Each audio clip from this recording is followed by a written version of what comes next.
What's going on, everyone? Baz here, and today I'm going to be fully updating you what occurred today at Packers practice and OTAs. Firstly, I want to say sorry for the lack of videos the past week. I actually was on vacation, but I just returned last night, so I am back.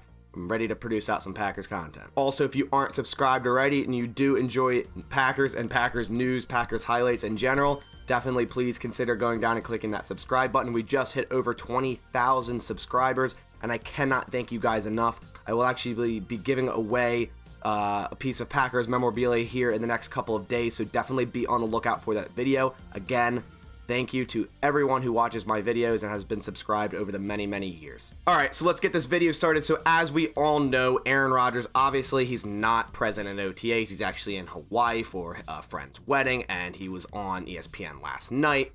Basically didn't really give much information on the situation, didn't really make us feel any better about the situation, but he didn't outright say he's retiring. He didn't outright say, I want to be traded. It just seems like there's still some stuff going on, and it definitely could be figured out.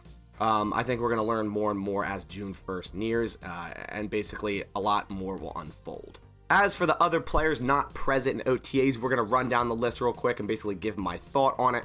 Devontae Adams not present. You could expect that, obviously, with him in a contract year. Definitely needs a new deal. It is voluntary work, so for him to sit out makes sense. David Bakhtiari wasn't there, but he also could have been inside rehabbing his ACL or his knee, so we don't know. But again, like I said, he tore his ACL late in last year, so to not see him there, you would think that.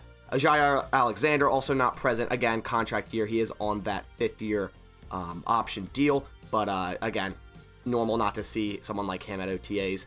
Allen Lazard not there, so I'll go over the receivers real quick. Pretty much every veteran receiver was not present today, one of which being Allen Lazard. A little interesting there. Marquez Valdes-Scantling also wasn't there. Devin Funchess wasn't there, which makes no sense to me. The dude hasn't really played any football since 2019 and probably has a lot of rust on him, but why skip OTAs when you're pretty much a borderline roster player to begin with? Not a good look for him. Same with Equanimeous St. Brown. I don't understand why he's not there. He was also not present. Just another player that's on a make or break year that really needs all the reps and all the time they can get. So it doesn't make any sense for him not to be there. And then two that really don't make any sense as well is Kadar Holman, the corner, and Stanford Samuels, also the corner. Two young borderline roster players. So to me, I'm wondering if maybe they got cut or something, and that news will be released tomorrow. But a little odd to see players like Kadar Holman, Stanford Samuels, Equanimeous St. Brown, and Devin Funchess not present at these OTAs. So Blake Bortles was indeed at practice, but not in uniform. At the beginning, a lot of people thought he wasn't there, but he was indeed there. So I don't know if he's rehabbing like a small injury or whatnot, but he was present. And as I mentioned with talking about the receivers not there, so pretty much it was all rookies and young wide receivers. LaFleur then after practice said he talked with all the receivers who were not at OTAs and was given no indication that it was a coordinated effort on their part to skip it. So none of them, it wasn't like a coordinated thing talking with Aaron Rodgers or anything like that, which, you know, honestly is a thing you could think about, but it's definitely not that. As for what everyone probably wants to know, how Jordan Love look in these OTAs, in my opinion, and just seeing the clips and whatnot, Jordan Love is looking really nice. In my opinion, he has a much better release. His release is starting to look more and more like Aaron Rodgers. If you look at Aaron Rodgers' tape and practice clips from when he first came in the league, completely different release. And it looks like Jordan Love is kind of taking that same road and getting that quicker, more zippy release. He just has more zip on the ball, and also looks like his footwork is improving. I have some clips to play so we can watch them at the same time and basically see some of the throws Jordan Love was making in practice today. So we're just going to watch a few clips of Jordan Love today in practice as he was QB1. Him and Kirk Benkert were really the only two quarterbacks active in today's practice. So roll this one. Like I said, his footwork is looking a lot better, and his release has more zip on it. And he gets the ball right in the net there. So here's another clip, Jordan Love taking a snap under center. It looks like he then runs a play action and throws the ball straight into the net. Again, just his throwing motion looks a lot better since it did last year. We're going to let that clip run once more. A little grainy at the beginning, but clears up. But yeah, it looks like he's getting a little bit more accurate, a little bit more fluid with his motion. And just, like I said, his footwork and his release just seems a lot better. Here's that same throw, a little bit more clear and a different angle. Again, a snap under center, play action, will drop. He went through his reads there in that throw, it looks like, and then ripped it out to the right here. So again, look at the release, just a lot quicker, a lot of a more fluid motion than you saw in college and last year as well. And then also here's another clip showing off more of his footwork, and then again throwing it straight into the net. So again, just Jordan Love did look a lot better today. Can't say that enough. Just looked like a improving player. And it's definitely going to be exciting to see him continue to improve throughout practice, preseason, and whatever he gets thrown into. What's also good to see is it looks like he's really just having some fun out there practicing and talking with his trainers and coaches. This clip reminds me a lot of something Aaron Rodgers would do. So that's good to see. It looks like he's having a lot of fun out there, maybe taking a little bit of a leadership role, which is really good to see with a player like him, especially as he progresses throughout the years.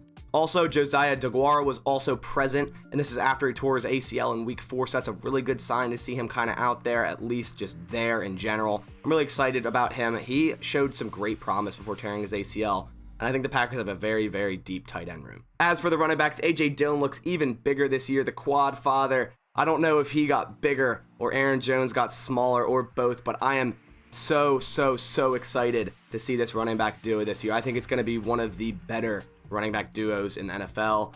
It's thunder and it's lightning. Here's a clip of Aaron Jones, and like I said, he looks a little smaller to me, but I'm all about the long dreads Aaron Jones. He looks even more nimble and agile, which is crazy to say because he's already such a nimble and agile player, but like I said, he looks a little bit lighter, but it also could just be in comparison of how big A.J. Dillon is. Speaking of A.J. Dillon, here's a little slow-mo video of him today.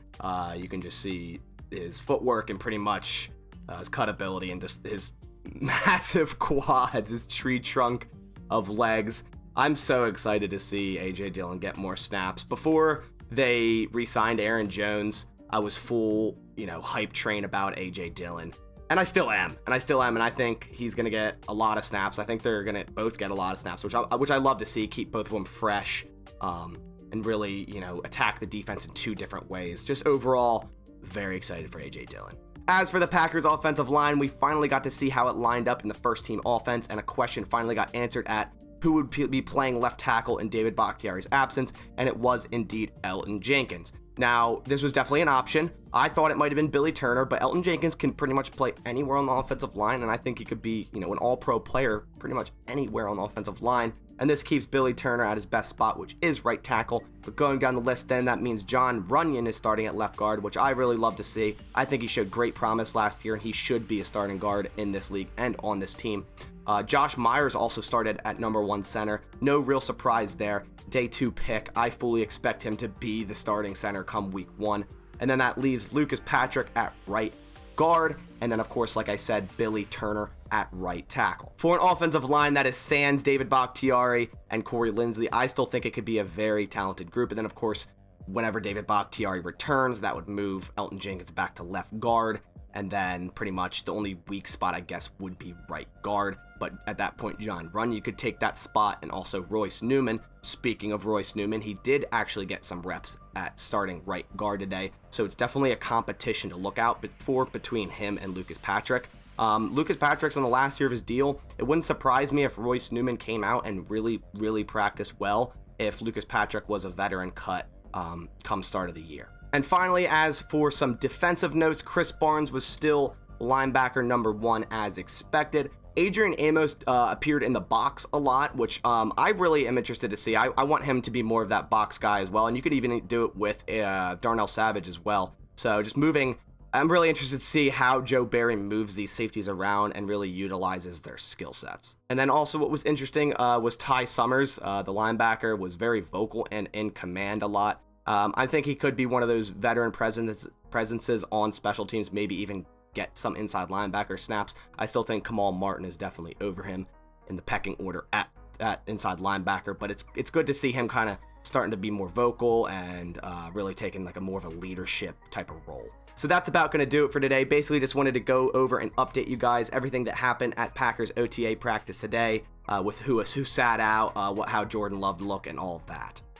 Leave your thoughts down in the comments below what you thought of this practice and this OTA. And on that note, I'll catch you on the next one. As always, go Pack Go.